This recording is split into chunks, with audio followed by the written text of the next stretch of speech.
Hey everyone, I just got this weird letter in the mail. It's something from the Surgeon General.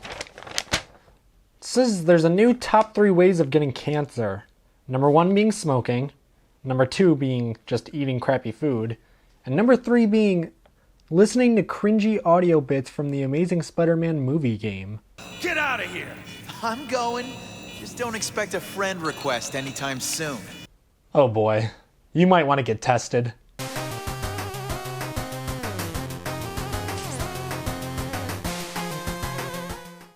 Hello everyone, it is Hunter from Gaming by Gamers and welcome back to Web Series episode 14. On today's episode we're going to be playing The Amazing Spider-Man. No, not that one. No, not that one either. This one, the movie game. Man, they really weren't creative with those titles, were they? Before we jump into gameplay though, I just want to take a second to thank this episode's sponsor. Me! Yeah, that's right, we're sponsoring our own episode. What are you going to do about it? Seriously though, we are sponsoring this episode to let everyone know that we now have a join button. So stick around towards the end of the video to find out more about that. Now let's get on to the review. Well, what do we have here? The Amazing Spider-Man movie game. I'm not gonna lie, I'm going in with pretty low expectations. It starts with a cutscene of Peter talking to Kirk Connors in an asylum. Spider-Man has already beaten the Lizard and put Dr. Connors here, so that establishes that this takes place after the movie. I do think that's a good call. When movie games try to follow the plot, it usually ends up being the worst way to experience the story. Or in some cases, it doesn't follow the story at all. Anyway, Peter tells Connors that there's an infection in the city and he needs to break him out to help him. Then we flash back to Oscorp where we're sneaking in with Gwen Stacy after hours. Okay, I know there are a ton of people out there with the, well, it's not my job mentality, but you're telling me not a single one of these people thought to stop these 2 teenagers from walking into top secret research? Okay. Rough start. Gwen explains that she thinks Oscorp is continuing Dr. Connor's work with Cross Species, run by Dr. Smythe, who she likes but is suspicious of. He's not a bad guy, you know? Yeah, that's the bad guy. You then walk past the Rhino and he tries to attack Pete and Gwen. A shield stops him, and then Smythe comes out and asks why Gwen and Peter are there. Peter says he wanted to come see what they were working on, and Smythe says, sure, come on in, see all the illegal top secret stuff we're working on. But I trust you to keep this a secret.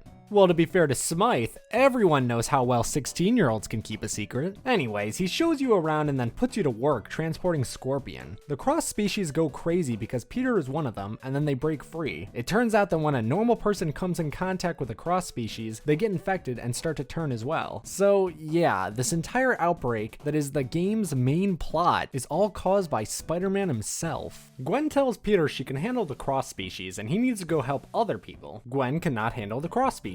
She gets infected almost immediately. Now that she already got infected, we go back and save her, and we really get to start playing. You actually start off by web swinging around Oscorp, and it feels really good. It's not very realistic, but not super arcadey. I'm not really sure how to describe it, but it just feels right. Oddly enough, there's actually a difference between web swinging inside than outside. When you're swinging inside a building, it has tight controls and it's very precise. You use the right trigger to swing, and you immediately start swinging lower and lower towards the ground. If you use the left trigger, you go up. This sounds like it would be a huge pain, but it actually works really well. I'm almost embarrassed to say it, but I was swinging down hallways that I could have run down just because it was a few seconds of fun. When you're outside in the open world, the web swinging is way more arcadey, and it's very easy. There's no skill gap to learn and improve. I felt like I was going as fast and as high as I was in the beginning of the game as I was at the end. I would have liked to have to learn and practice the mechanics in order to become faster. The other complaint I have with this is that we're back to swinging on clouds because your webs don't attach to anything. They give the illusion that they do, but after playing for a while, it was easy to tell that the webs have no real physics to them. That being said, it's hard not to smile while swinging around the city. The close camera angle really makes swinging feel like a rush, and you get a closer view of what Spider-Man would be seeing. The only other thought I have on it is that you're way too light. Remember when I was talking about Spider-Man 3 and I said he felt like a grand piano? Well, in this game, Spider-Man feels like a loose leaf piece of paper. I had to check to make sure I didn't have a low gravity cheat code on or something, because you should not be able to fly that high off a web swing. Anyways, you take Gwen to the quarantine zone in Oscorp and she,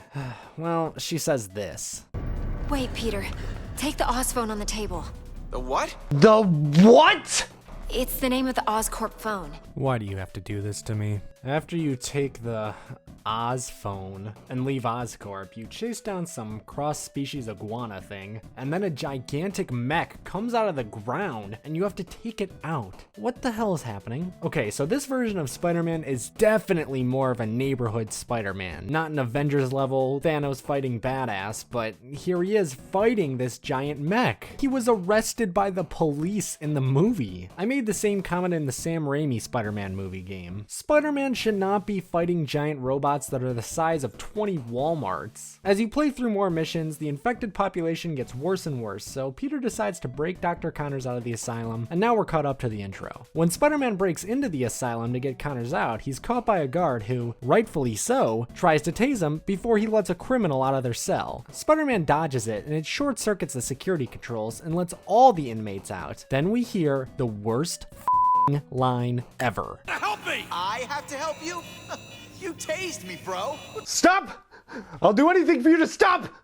This is just so infuriating. The story in this game has Peter come across like an asshole. Like, why is Spider-Man giving this guy who's just doing his job so much attitude when he's the reason the entire infection is happening? And now he's the reason that all the mental patients have escaped. And then when Dr. Connor creates a cure, Peter says they have no time to test it and then cripples Smythe and makes him attack Spider-Man. The entire story is really weak and makes no sense. All of the characters have no clear motivation, and if the entire game was just swinging around and saving citizens, I'd be so happy. But instead we have to fight against giant flying robots and Spidey cripples a man because he's reckless. This thing is tearing up the city. How is Spider-Man going to take it out without hurting any innocent civilians?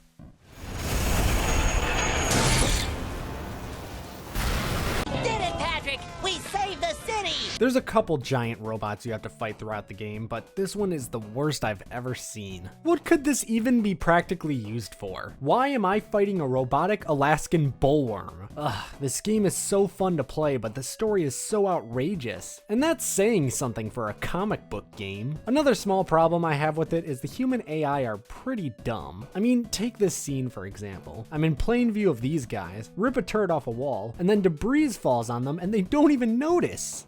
I'll be honest, your resume looks great, but what makes you think you'd be a great part of the Oscorp security team? I'm blind, deaf, and I can't feel anything. Good enough for me. You're hired. My last gripe with this game is that it's the first open world Spider-Man game we've gotten in a long time, and almost every mission in the game is inside a building and very linear. I'm not sure why they chose to do this. New York is connected so tightly to Spider-Man that it's basically a character in itself, but the only time you're really out here on a mission is when you're fighting a giant robot. Also, they took the time to model the city and make it look great. Why wouldn't you have the players spend more time out here? There's citizens and random crimes you can stop, but I would have liked to see more of the story missions outside in the city, letting the player make their own journey to the destination. Like I said, the city looks great, and with how fun the swinging mechanics are, it just feels like a real missed opportunity. At this point of the review, you might be thinking, damn, this guy hates this game. But even after all of that, I really don't. I enjoy it quite a bit.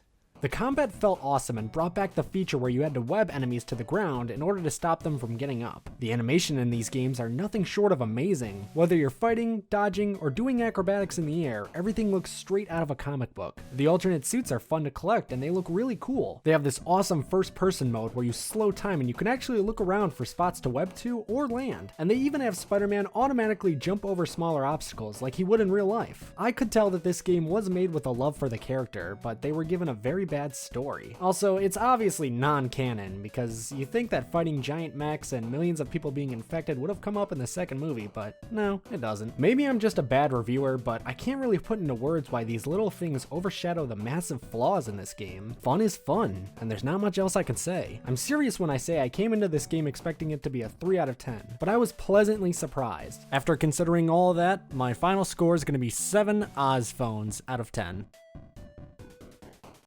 Alright, another one down, just 2 to go. This one was actually pretty good. Like I said, a pleasant surprise. I could actually see myself going back and playing this. Well, the open world at least. Thank you again so much for watching, I really do appreciate it. If you enjoyed the video, give it a thumbs up. If you want to see more, subscribe, and make sure to hit that bell to be notified every time I upload. Thank you again so much for watching, and have a great day. Thanks for sticking around towards the end of the video. I just wanted to announce that we now have a join button for the channel. If you're unfamiliar, the join button lets you become a member of the channel for a monthly subscription.